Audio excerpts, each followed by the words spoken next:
오늘 저는 여러분들과 함께 읽은 고린도후서 4장 5절로 6절 말씀을 통해서 오직 그리스도만 구원할 수 있다는 제목으로 하나님의 말씀을 함께 나누려고 합니다.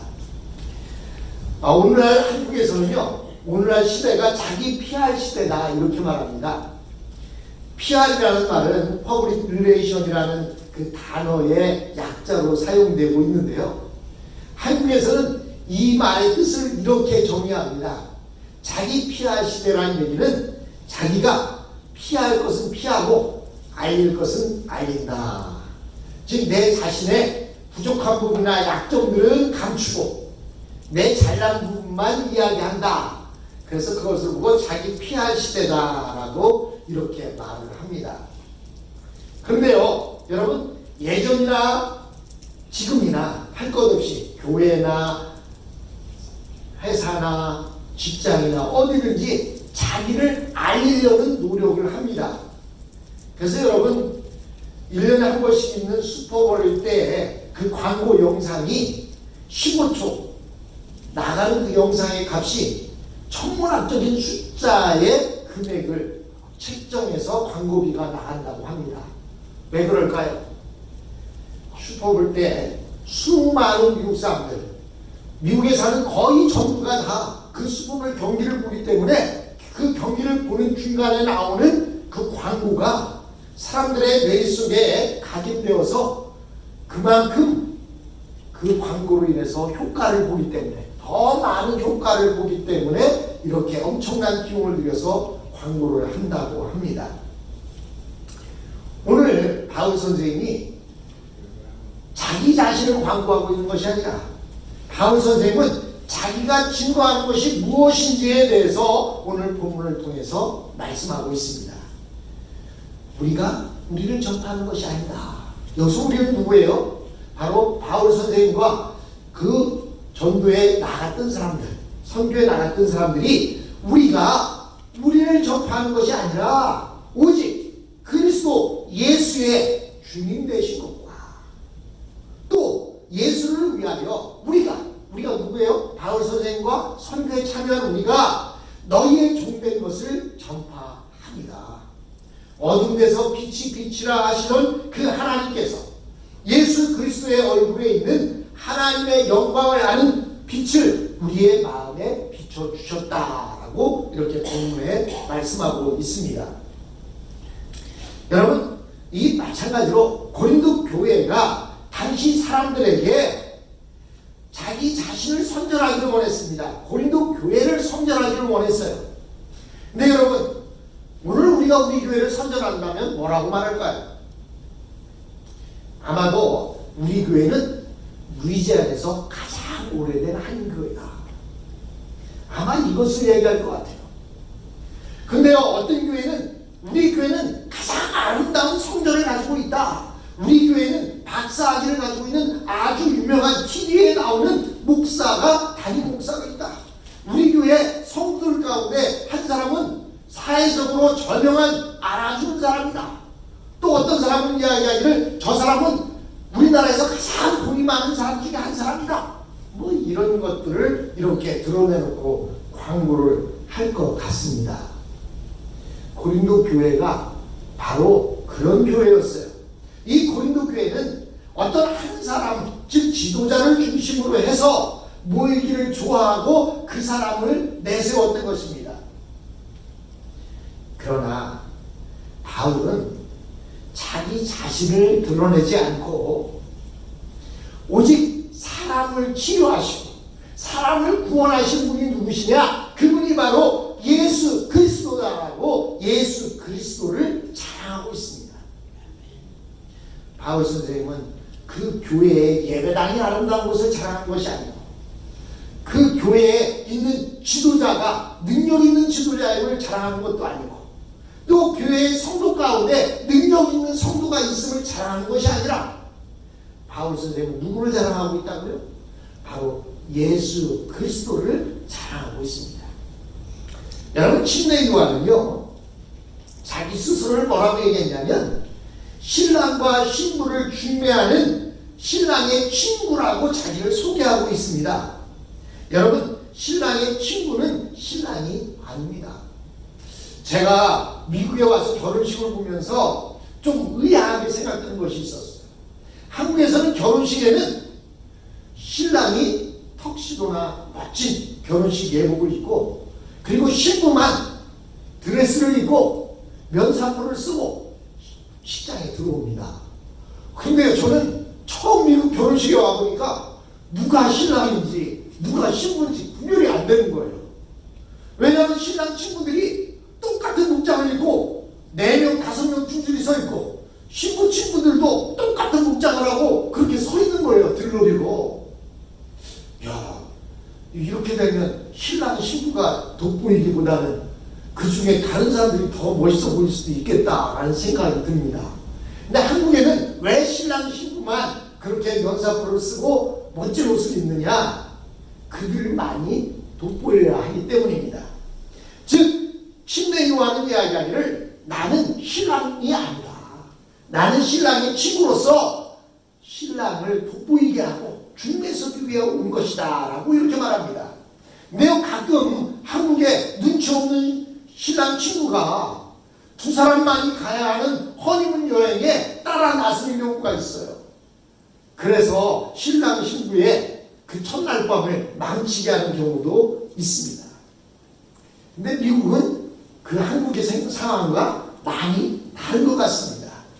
동양적인 사고는 이렇게 신랑 신부만이 돋보여야 되는, 즉 침례 요한은 자기가 돋보이는 자가 아니라 신랑 신부를 돋보이게 하기 위해서 서는 들러리에 불과하다라고 이렇게 말을 합니다. 여러분, 우리에게 새로운 생명을 주신 것은 그 교회의 지도자가 아닙니다. 우리에게 새로운 생명을 준 것은 여기에 서서 설교를 하는 목사가 아닙니다.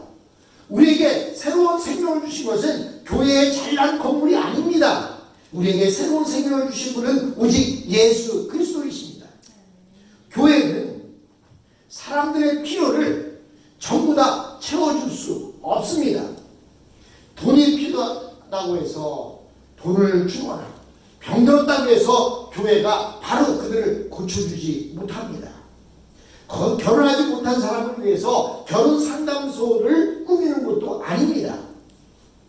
오직 자신의 다양한 필요를 통해 근본적인 영혼의 필요를 보게 함으로써 교회는 결국 예수 그리스도께 나아가도록 도와주는 역할을 하는 것, 그것이 바로 교회입니다. 어떤 사람은 자신이 마치 예수님이나 되는 것처럼 직접 교인들의 필요를 다 채워주려고 하는 의욕을 보이기도 합니다. 성도 가운데서도 자신이 모든 성도들을 아우르면서 그들의 모든 필요들을 다 염려해주고 함께 해주려고 하는 그런 분들도 없지 않아 있습니다. 그러나 그러한 것들이 오히려 복음을 막고 있는 사람이 될 수도 있습니다. 예수 그리스도를 의지하게 만들어야 되는데 예수 그리스도가 아닌 자신을 의지하게 만드는 그런 경우가 생길 수 있다는 것입니다. 교회는 인간적인 사랑이나 또 만족감을 위해 나오는 사람들을 교회는 실망시킬 수밖에 없습니다. 왜냐하면 교회는 그들의 모든 필요를 다 채워줄 수 없기 때문입니다. 돈 달라는 사람한테 돈을 다 채워줄 수 없고, 병든 사람의 병을 다 고쳐줄 수 없고, 또한 그들의 결혼 문제를 교회에서 해결해 줄 수 없습니다. 그들은 직접적인 만족을 원하지만, 그러나 교회는 오직 섬김을 가질 뿐입니다. 신랑을 소개해 준 친구처럼 예수 그리스도를 직접 만날 수 있도록 도와주는 곳, 그것이 바로 교회인 것입니다. 그래서 교회를 통해 예수 그리스도를 만나게 되면 각자의 마음속에 천지 창조가 있었을 때에 그 기적이 일어나게 됩니다. 아직 아무도 들어와 본 적이 없는 타락 이후로 굳게 잠들어 있었던 우리의 영혼 속에 하나님의 말씀이 들어가서 우리의 영혼의 잠을 깨웁니다. 캄캄하던 그 세계가 주님의 말씀으로 서서히 빛 가운데 드러나기 시작합니다. 그리고 하나님께서는 혼동되었던 것이 정돈되어라라고 말씀하십니다. 그때 모든 더럽고 추잡한 것들을 쓰레기통에 버리게 됩니다. 어떤 사람은 술과 담배를 쓰레기통에 버리게 되고, 어떤 사람은 화투나 카드를 쓰레기통에 버리게 됩니다. 어떤 사람은 잘못된 친구나 이성 교제를 버립니다. 어떤 사람은 육신으로 하는 공부를 버립니다. 그리고 하나씩 혼동되었던 삶을 자기가 스스로 정리하기 시작합니다.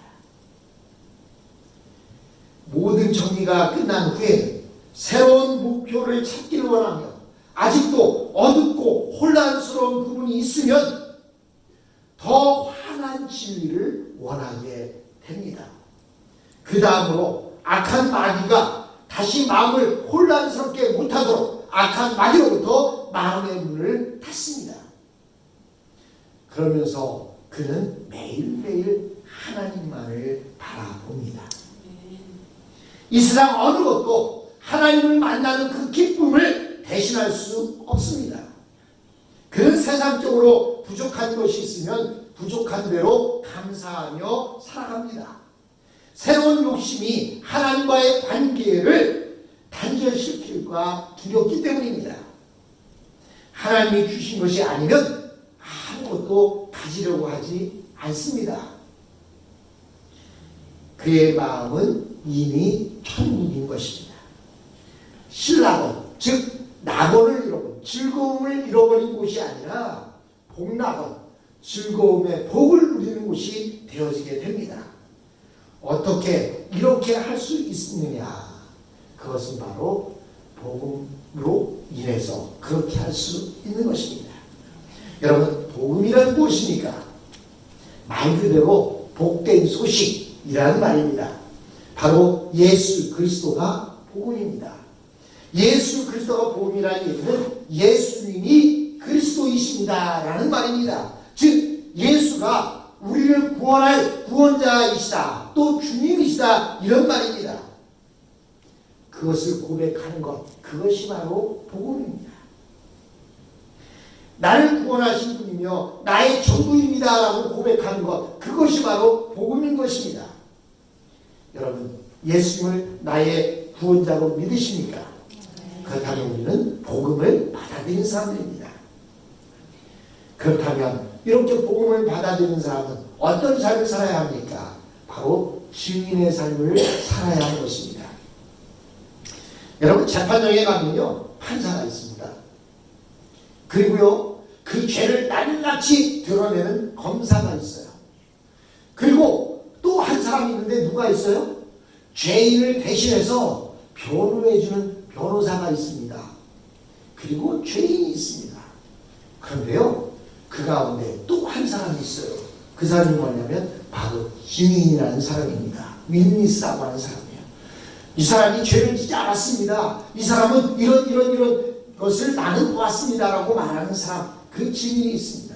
그렇다면 여러분들은 어떤 삶을 살고 있습니까? 여러분 저지입니까? 아니면 로열입니까? 아니면 윈니스입니까? 우리는 변호사가 아니에요. 우리는 누굽니까? 증인이에요. 증인이라는 말은 내가 본 것은 보았다고 하고 내가 안 본 것은 안 봤다고 말하는 사람이 증인이에요. 변호사는요, 가진 것을 가지고 포장을 합니다. 그래서 좋은 변호사를 만나면 있던 죄도 없어지고, 변호사 잘못 만나면 없던 죄도 생기게 됩니다. 그러나 증인은 그런 사람이 아니에요. 증인은 묻는 말에 내가 본 건 봤다고 하고 안 본 것은 안 봤다고 말하는 것이 증인입니다. 우리는 그 증인의 삶을 살아야 되는데, 그렇다면 무엇을 증거해야 됩니까? 바로 예수 그리스도가, 예수님이 구원자요 주님이시라는 것을 증언해야 되는데, 그럼 누가 그것을 증언할 수 있습니까? 오직 예수님을 만난 사람만이 증거할 수 있는 거예요. 예수님을 만나본 적이 없는 사람이 내가 증인입니다라고 말할 수는 없는 것입니다. 우리는 이렇게 보고 들은 것을 증거해야 되는데, 그럼 어떻게 증거할 수 있을까요? 첫 번째로는 우리의 생활로 주님을 증거할 수 있습니다. 제가 다니던 신학교, 침례신학대학교에 기숙사에 가보면 기숙사 딱 들어가면요, 이런 송판에 글씨가 붙어 있어요. 뭐라고 붙어 있냐면 생활집 목회, 이런 말이 들어 있습니다. 생활집 목회다. 목회가 무엇이냐? 바로 네 생활이 목회다 라고 하는 글귀가 적혀 있어요. 그래서 대학교 다닐 때부터 항상 눈에 들어가고 나갈 때마다 눈에 보이는 것이 생활집 목회, 이 말이 있습니다. 즉 우리의 생활로 주님을 증거하고 우리의 생활로 목회하는 것이 우리의 삶입니다. 우리는 빛의 자녀답게 행동해야 하는데 마태복음 5장 16절에 보면 이렇게 말하고 있습니다.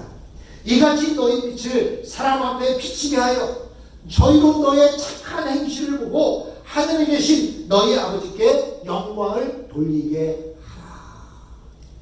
하나님 앞에 영광을 돌리는 방법은 너희의 빛을 사람 앞에 비추라는 거예요. 그러면 그 빛이 무엇이냐? 바로 너의 착한 행실이라는 거예요. 저희로 우리의 착한 행실을 보고 하늘에 계신 너희 아버지께 영광을 돌리게 하라라고 이렇게 말씀하고 있습니다. 우리가 얼마나 착한 행실로 이 땅을 살아가고 있습니까? 얼마나 빛의 자녀답게 살아가고 있습니까? 에베소 5장 8절과 9절에서는 이렇게 말합니다. 이제는 주 안에서 빛이라. 빛의 자녀처럼 행하라. 빛의 열매는 모든 착함과 의로움과 진실함에 있느니라 라고 말씀하고 있습니다. 우리는 주 앞에서 빛이라고 말하고 있습니다. 그러므로 우리는 세상 사람들과 구별된 삶을 살아야 합니다. 그 구별된 삶은 바로 빛의 열매를 맺는 것입니다.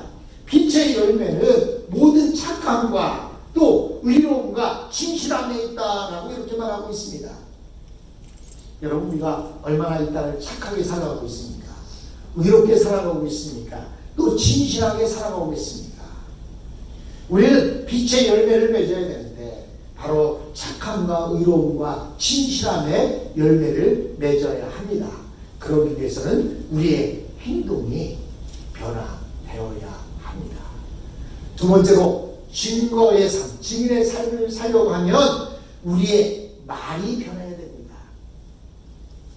베드로전서 3장 15절에 보면 너희 마음에 그리스도를 주로 삼아 거룩하게 하고 너희 속에 있는 소망에 관한 이유를 묻는 자에게는 대답할 것을 항상 준비하되 온유함과 두려움으로 하라 라고 이렇게 말씀하고 있습니다. 우리는 말을 조심해야 합니다. 하나님을 찬양하고 주신 입술로 또 남을 헐뜯고 비방한다면 우리는 두 주인을 섬기게 되는 것입니다. 혀는 우리로 하여금 물을 쏟아놓게 만들기도 하고 혀로 사람을 살리기도 하고 죽이기도 합니다. 한 입으로 두 주인을 섬길 수 없다고 그러는데 우리의 혀는 한 입으로 두 주인을 섬깁니다. 이렇게 교회 와서는 주님을 찬양하고 아멘하고 감사하고 살리는 말을 하다가 또 밖에 나가서는 남을 험담하고 헐뜯고 비방해서 남을 죽게 만들기도 합니다. 그러므로 우리가 하나님을 찬양하러 주신 그 입술로 남을 헐뜯고 비방하는 입술이 되지 않도록 우리는 해야 합니다. 우리의 언어를 순화시킬 필요가 있습니다. 욕을 자주 사용했다면 주님 제 입에서 욕을 제하시고 주님의 이름만을 증거하게 해달라고 기도해야 합니다. 특히 한국에 가면 욕으로 시작해서 욕으로 끝내는 욕쟁이 분들이 있어요. 또 친한 친구라고 하면 자꾸 욕을 해야 친한 친구인 줄 아는 사람들이 있어요. 근데 우리 신앙인들이 욕을 하거나 비방하거나 헐뜯는 말을 하게 되면 주님의 이름이 증거되지가 않습니다. 또 우리가 살아오면서 비아냥거리는 말을 자주 사용했다면 우리는 하나님 앞에 기도해야 됩니다. 하나님, 나의 모습으로 인해 주님 앞에 나오려고 하는 사람들의 발목을 잡지 않게 해 주십시오라고 기도해야 할 줄로 믿습니다. 사랑하는 성도 여러분, 우리는 바울 선생님의 말대로 우리는 변호사도 아닙니다. 우리는 오직 진리의 삶을 살아야 되는데 무엇을 증거해야 되느냐? 바로 예수님이 구원자이십니다. 예수님이 그리스도이십니다를 증거하며 살아가야 합니다. 우리는 이 교회를 통해서 자랑할 것이 아무것도 없습니다. 무슨 예배당이 잘 지어진 예배당도 아닙니다. 목사가 엄청나게 훌륭한 목사가 아닙니다. 우리 성도들 가운데 물론 훌륭한 분도 있지만 어디 전 세계에 드러낼 만한 그런 입장은 못 됩니다. 그래도 감사한 것은 우리가 부족한 것을 알기에 겸손히 섬길 수 있고, 나는 죽어야 하고 오직 주님만이 증거되어야 하는 그러한 삶을 살아가는 저와 여러분이 되었으면 합니다. 모두 잘